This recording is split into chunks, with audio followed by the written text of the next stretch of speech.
Good morning po mga lods, mga beshi ko. Yan, for today's video po, magluluto tayo ng chicken broccoli. Yan. Tapos po yan, sa isang kawali, nag-iisa na tayo ng bawang sibuyas. Yan, pinagsabay ko na.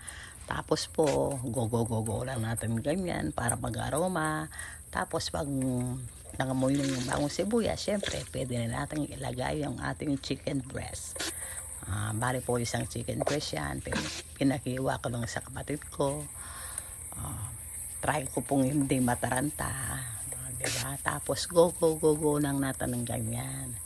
Tapos maglagay tayo ng konting paminta. Yung anong tawag dito? Ground pepper. Yan. Diba? Tapos takpan natin syempre. Tapos pag binuksan natin yan, sumabaw yung ating yung ating chicken.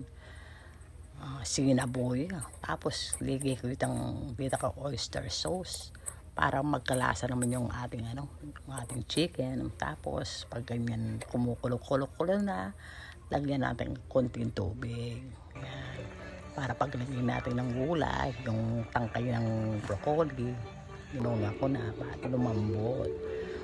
Tapos siya pag salagay na yan, malambot na sigurado yung ating chicken broccoli, ay yung ating tangkay.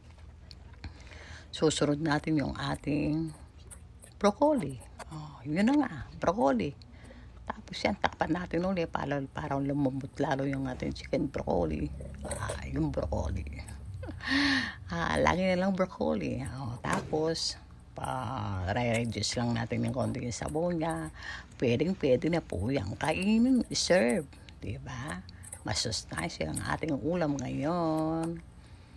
Masarap sana kung may priting isda, kaya lang wala. Siya. Yung ganda na lang po. Na-share ko lang po sa inyo yung ulam ko ngayon. Yan. Thank you for watching. Babush!